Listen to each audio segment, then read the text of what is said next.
지금 윤석열 어쨌든 지지도 가장 높잖아요. 뭐 사실 이런 제가- 추세 그대로 유지될 것 같습니까? 어떻습니까? 솔직히 대선이라고 하는 것은요 몇 번의 등락이 있습니다. 쭉 말하자면 이렇게 뭐 30% 갔던 게 쭉 서서히 올라가가지고 대선 끝날 때 가서 뭐 55% 이렇게 되는 게 없거든요. 늘 한두 번 이렇게 오르내림이 있습니다. 그러니까 이제 그럴 때 그렇기 때문에 유지된다 그렇게는 이야기하기가 힘들죠. 반드시 내려갈 때가 있을 겁니다. 또 올라올 때가 있을 거고요. 다른 사람도 다 그럴 것이다라고 봅니다. 근데 문제는 제가 보는 이때까지 그 전국에서 보면 내려가서 올라올 힘이 있어야 되거든. 내려가서 못 올라오는 경우가 있고 내려가서 올라오는 경우가 있거든. 이제 그 제일 처음에 뜰 때는 남이 만들어주는 게 많이 있을 수가 있어요. 윤석열 같은 경우는 이제 남이 만들어 상황이 만들어 준 거겠죠. 상황이 만들어졌죠. 오히려 문재인 대통령이 크게 무지하게 문재인 사실 추미애 야권의 장관이 예. 지금 중요한 후보들을 지금 문재인 대통령이 만들어준 그렇죠. 케이스가 많은데 그렇죠. 뭐 어쨌든 누구든 이제 그건 일종의 뭐 킹메이커로 해도 되겠군요. 이제 문재인과 그 뭐 그쪽 세력들은 참 아이러니죠. 아이러니인데 어쨌든 그 후보가 그래도 기본이 있으니까 국민들이 또 이제 지지를 보내는 거죠. 그렇죠. 왜냐하면 윤석열 총장만 해도 문재인 대통령한테 반대했다 하더라도 이렇게 버티는 힘도 보여줬고 그러니까 이제 올라가는 거란 말이에요. 올라가는데 문제는 간단치 않는 인물입니다. 네, 사람 자체가 그러니까요. 아, 저건 분명히 버티고 그 다음에 저 강단도 있구나 이게 이제 보이는 거죠. 그래서 지지를 하는 거지. 그런데 이제 우리 이 민심이라는 게 우리가 굉장히 아주 급하게 빠르게 변하거든요. 특히 요즘은 그야말로 과거에 1년이 요즘에 한 달 일주일입니다. SNS를 통해 가지고 막 집합적으로 움직이니까. 그렇기 때문에 어떤 계기를 통해서 아니면 무슨 일을 통해서 이 지루한 게 없어요. 한국 정치. 상당히 역동적이니까. 뭐 황교안 대표 뭐 30몇 % 갔다가 내려앉아고 그 다음에 이낙연 씨 바로 내려앉아고 이런 일들이 수도 없이 있고 저도 제 경험이 2002년 선거 때 노무현 대통령 하면서 엄청나게 올라갔다가 곤두박질 쳐가지고 그냥 일자처럼 쫙 가는 그런 걸 경험했거든요. 예. 반드시 그런 때가 있다고 봐야 됩니다. 윤석열의 경우에는 지금 우리가 최근에 계속 이제 돌고 있는 X8 문제인데 그 검증을 과연 무시를 하고 통과를 할지 아니면 그 검증에 발목이 잡힐지 사실 우리가 앞으로 이 관전 포인트가 되는 거죠. 지금 벌써 이제 계속 지금 뭐 유튜브 보니까 뭐 야단이더라고요. 돌아다니죠. 엄청나게 돌아다니고 근데 있고. 그거를 이제 지지 세력들은 그걸 저쪽에 음모론이나 이런 치부를 하고 윤석열 지지를 이제 그대로 유지를 할 수가 있고. 그게 이제 사실관계를 우리가 모르지 않습니까? 그러니까 함부로 이야기할 수는 없죠. 그러나 사실 이제 이 대선이고 정치판이라는 게 과거에 제가 그 반기문 총장 기억하셨을 때 예. 그때 뵙고 제가 무슨 이야기를 드렸는가 하면 굉장히 괴로워하시더라고요. 그 이제 뭐 여러 가지 이제 부정적인 그런 뉴스들이 나오고 뭐 그래서 제가 그랬어요. 야, 이 동네는 그런 동네입니다. 여기는 뭐 지나다 보면은 막 대선 뛴다고 그러고 선거가 한참 진행되면 갑자기 없던 자식도 하나 나오고 그 다음에 친일파 조상도 나오고 그렇게 되는 동네입니다. 그렇게 알고 하셔야 됩니다. 그랬더니 굉장히 참 당혹해 하시더라고요. 그래서 아직 지금 시작도 안 됐습니다. 검증은. 지금도 요번도 반드시 그런 과정들을 다 거치겠죠. 이제 거치는데 여기서 사실관계가 뭔지 모르지만 또 사실인 부분도 있고 사실이 아닌 부분도 있고 뭐 뒤섞였겠죠. 근데 이제 유튜브에 도는 보면 거의 막 사실화 해가지고 지금 돌고 있지 않습니까? 우리는 알 수가 없으니까 어느 그 뭐가 사실이고 뭐가 뭐 사실이 아닌지 모르지만 어쨌든 본인이 버티고 넘어가야 되죠. 그냥 반대 세력이 공작이라 이렇게 하면 그 지지 세력들이 그대로 뭐 유지가 안 되겠어요. 공작이라고 만일에 팩트가 아니라면은 팩트가 아닌 걸 보여줘야 되죠. 사실을 본인이 입증시켜줘야 되는 겁니다. 근데 지금 대체로 상당히 보면은 팩트를 쉽게 가릴 수 있는 부분이 굉장히 많아요. 많이 연구를 하셨구만요. 상대 뭐 경쟁 후보라고 봤습니까? 그게 아니라 X파일이라고 하니까 전들 뭐 제 손에 안 들어오겠습니까? 그러니까 한번 보는 거고 또 그다음에 어제 저녁에는 뭐 다른 거 보다 보니까 막 유튜브들이 뭐 상당히 떠 있어요. 그래서 제가 오늘 인터뷰도 있고 한번 봤죠. 혹시 질문할까? 네, 그래서 이제 이런 것이 일종의 내공이거든요. 그런데 그게 우리 이제 공직 생활을 했던 사람들 있지 않습니까? 이 바닥 생활을 안 하고 그런 사람들이 어떤 명예를 어느 정도 가치 있게 생각하는 사람들은 그런 상황을 견디기 굉장히 힘들어요. 시비가 이렇게 일면요. 못 참고 내가 이걸 왜 해야 되지? 이렇게 되는 경우. 회의가 드는 거죠. 네. 회의가 들고 그 다음에 또 하나는 이게 이제 윤 총장 같은 경우는 본인이 검사 생활을 했으니까 좀 덜하겠지만 보통 사람은 이제 그게 한참 가다 보면 법적인 쟁송이 되거든요. 서로 고소 고발을 하고 뭐 선거 때 되면 뭐 서로 간에 뭐 상방이 그다음에 고소 고발이 이제 엄청나죠. 형사 사건이 되고 막 이렇게 되는데 와 이게 보통이 아니에요. 저도 경험을 했거든요.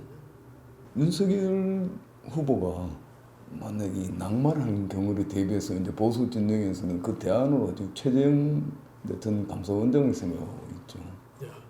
아마 본인도 그 생각하면서 아마 이 사표를 냈을 겁니다. 날짜도 그렇게 맞춘 것 같고요. 뭐 그럴 수 있다고 봅니다. 그러나 이제 우리가 아무도 모르는 거예요. 무슨 일이 벌어질지. 정말 뭐 이게 우리 대한민국의 정치 역동적입니다.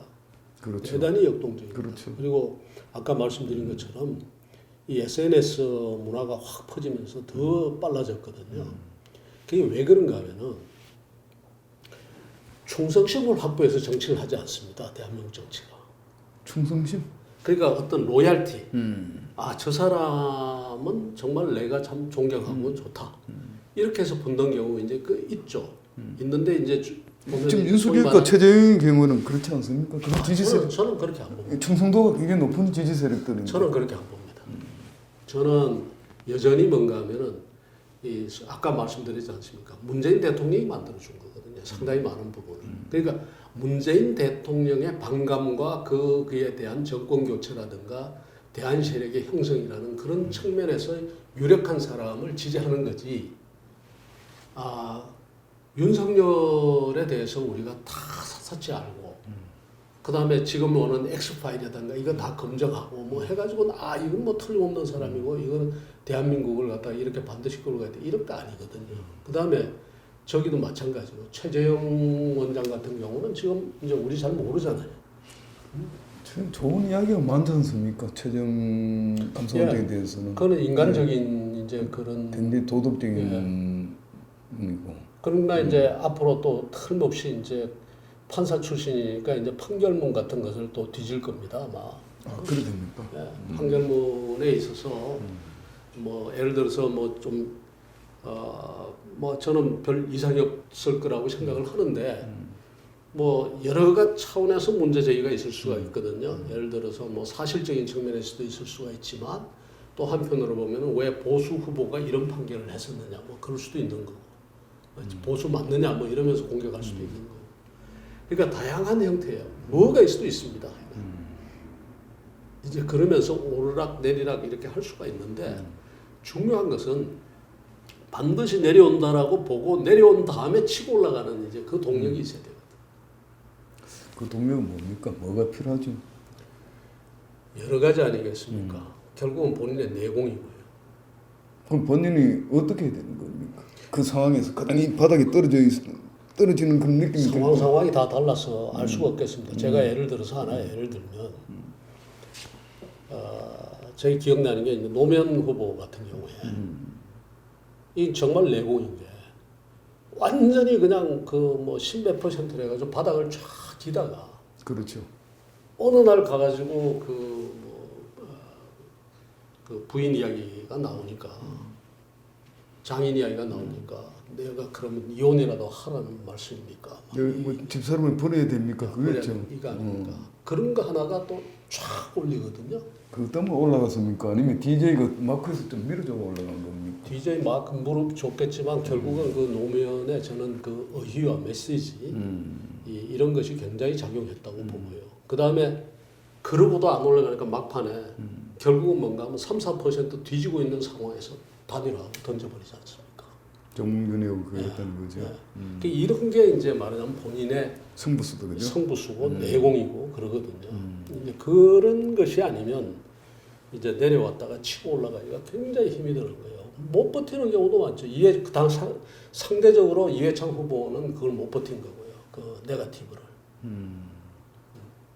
그러니까 이제 그 네거티브 워낙 뭐 지독하게 집요하게 했으니까.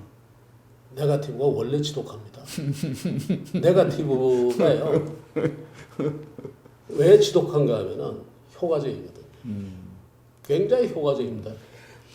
앞으로 그 기술이 점점 발달한 거지요. 그때보다 지금 훨씬 발달하고 그다음에 이 확산이 하루아침에 돼버리거든요. 그렇죠. 하루아침에 돼버리기 때문에 그리고 그것이 소위 이제 강력하고 재미를 보니까 네거티브가 점점 커지고 또 하나는 파지티브한 것은 제가 지금 파지티브한 글을 쓰고 있거든요. 국가가 어디로 가야 된다든가 이런 이야기를 하는데 사람들 관심 없습니다. 예. 관심이 없어요. 예. 실제로 국가가 지금 완전히 망가지고 있는 상황인데도 관심이 없는 거예요. 그러니까 자기하고 관계가 없다고 생각하는 거예요. 그러니까 네거티브는 재밌지 않습니까? 그 네거티브 중에서 어떤 게 재미있느냐? 이제 병력이라든가 이런 것도 뭐 그러지만 이제 정치권의 소문이 굉장히 강력하게 가는 게 이제 뭔가 돈이 걸려 있거든요. 그렇죠. 돈이 걸려 있고 권력이 걸려 있고 여자가 걸려 그렇죠. 있으면 오래 갑니다. 그 우리 기사도 사건 기사도 그렇습니다. 예. 기사 가장 잘 팔리는 게 돈, 여자, 권력, 그다음 피, 블러드 이런 거. 그러니까 이게 오래 가거든요. 화제거리가 되고 굉장히 쉬운 언어로 이야기할 수 있는 것. 그렇죠. 예를 들어서 무슨 뭐 펀드가 어떻다, 뭐 옵티머스가 오래 못 갑니다. 돈은 돈인데 뭐가 기술적이에요 상당히. 근데 그게 아닌 경우에는 이게 이제 오래 가. 파지티브한 것은 이 설명이 많이 필요하잖아요. 설명을 해야 되면 사람 별로 듣고 싶지가 않지요. 예. 근데 이제 그 특히 정책적인 건 그렇죠. 그래서 그건 애나 지금이나 마찬가지일 겁니다. 예. 그래서 지금 하여튼 봐야 되겠지만 이제 그야말로 내공이 이제 시험 받는 그런 시즌으로 들어가는 거죠. 특히 이재명 지사의 경우에는 이미 한번 검증 자체를 거쳤던 거 아닙니까? 거쳤고 지금 간에 자기가 뭐 불미스러운 뭐 형수 문제도 있고 여배우 문제도 있고 뭐 불미스러운 건 많이 있지만 그걸 계속 떠들었으니까 엄청난 이점을 가지고 있는 게 새롭게 나올 게 이제 별로 없는 까만 옷을 입고 있단 말이에요. 좋은 표현이고 근데 밤에 까만 옷 까만 옷 입고 있으니까 여기에 밥 먹다가 무슨 또 반찬이 좀 떨어지고 해봐야 이게 아무런 표시가 안 난다고요. 그렇죠. 근데 야권 후보들은 이게 지금 흰 옷을 입고 있는 거예요. 그러니까 이런 점들이 굉장히 걱정스러운데 제가 유감스러운 것은 야권에 이걸 걱정하고 준비하는 사람들이 없어요. 전부 가서 뭐 문재인 정권 심판이 11월 달 되면 다 없어져 버려요. 그 경우는 이제 이재명의 그쪽 이제 여권 후보 됐을 경우를 말씀하시는 거죠. 그리고 제가 하나 예를 들겠습니다. 김대중 대통령 아들들 소위 삼홍 사건이 터져가지고 홍삼 트리오 사건이 터져가지고 노무현 후보가 굉장히 당혹스러울 정도로 공격을 받았던 적이 있습니다. DJ 아들이다 해가지고 너 같은 선거 국면에서 선거 국면에서 막판까지 자, 그런 데서 이제 사실은 메시지 하나가 굉장히 중요하다. 어떻게 나갔는가? 그거 부정할 수가 없잖아요. DJ의 그 사실은 상당한 지원을 받아가면서 심지어 국민 경선이라는 것도 사실 DJ의 그 구상에 의해서 다 이루어지는 거 아닙니까? 예. 안 그랬으면 어떻게 후보가 됐겠습니까? 그러니 그걸 상대가 공격해내는데 제가 지금 기억나는 게 뭔가 문구 하나가 뭔가 하면 한나라당은 DJ와 싸우십시오. 우리는 미래로 갑니다. 참 그 카피라이트 한 사람이 그걸 가져왔는데 굉장히 그 좋았습니다. 그 여론이 바뀌는 걸 느꼈거든요. 후보가 그걸 받아서 치고 가고. 그렇기 때문에 사실은 정책윤, 이낙연도 그렇게 치고 나올지도 모르죠. 누구를 칩니까? 말하자면 문재인이 칩니까? 국민의힘은 문재인과 싸우십시오. 어. 우리는 미래로 간다. 그래서 어떤 경우에서든 가장 기본이죠. 어떤 국가를 만들고 어디로 가야 되겠다라는 것을 제시하는 건 그 기본이 정치의 기본 A 아닙니까? 지금 저 이재명 지사가 여권 후보가 될 거라는 전제에서 이 말씀을 하시는데 여권 내에서도 저 이재명한테는 우리가 줄 수 없다. 저 친구가 만약 후보되고 정권을 잡게 되면 우리 쪽에 칼을 분명히 들이댈 거다. 지금 관계 자체 그동안 관계에 의해서 뭐 그렇게 되면 이쪽에서 아마 문재인 대통령 지지 어떤 이제 소위 말하는 문파에 내에서 자기들끼리 우리가 자 후보를 한번 만들어 보자. 네. 뭐 이렇게 나올 수는 있는 거지. 안 통할 겁니다. 잘 안 될 것 같습니다. 저는 안 될 거라고 보고요. 오히려 죄진 게 많아가지고 이재명 쪽으로 더 움직일 것 같아요. 죄진 게 맞아. 주요한 인사들은 빨리 가서 그 줄을 서야죠. 그 지금 사실은 상당히 많은 친문들이 지금 가겠습니다. 친문들이 지금 대거 지금 이재명 캠프로 지금 이동하고 있지 않습니까? 그 확인한 겁니까? 제가 보니까요. 제 주변에도 보니까 저 사람은 왜 어떻게 가 있지 하는 사람들이 꽤 있어요. 근데 앞으로 더 심해질 겁니다. 이 정치판에는 이게 머리 배신 뭐 이런 게 뭐 그게 배신이라기보다는요. 자기 생존입니까? 개인적인 차원에서는 가장 합리적인 선택이에요. 왜냐하면 거기에 대해서 우리 사회가 사회적인 통제나 이런 것이 굉장히 강해가지고 배신자로 낙인 찍어가지고 한번 완전히 죽여버리고 하면 모르는데 그렇지가 않거든요. 그렇죠. 오히려 역인센티브가 있어요. 포상이 주어져요. 포상이 주어지잖아요. 오히려 가서 자기의 그 말하자면 주군을 집어 던지고 이쪽에 와가지고 그 공을 세웠다. 이렇게 되는 거죠.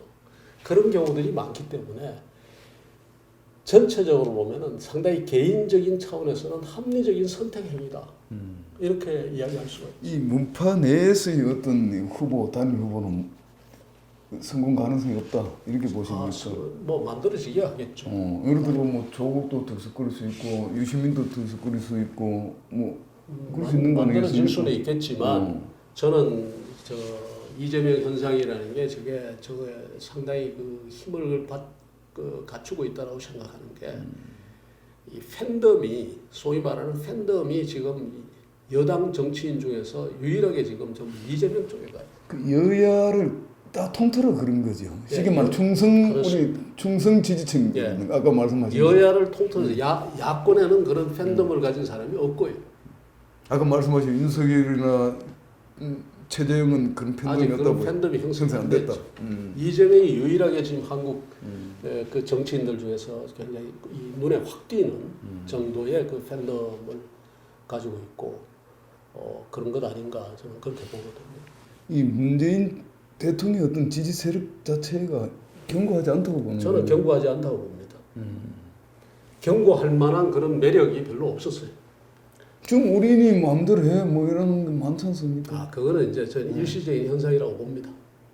집권 내내 그렇지 않습니까 지금? 집권 내내 그랬죠. 그게 이제 계속 이제 그러니까 결국은 뭔가 하면 노무현 대통령 지지하던 세력들 나 그런 사람들이 또 이렇게 돕기도 하고 그 다음에 그것을 이제 지켜야 되겠다 하니까 이제 그렇게 나오는 건데 그 충성심이라고 하는 것이 그렇게 그 저는 노무현 대통령이나 지금 이재명 후보 지지하는 만큼 그렇게 강하지 않다고 얼마든지 이동할 수 있는 물론 어느 정도는 있죠 틀림없이.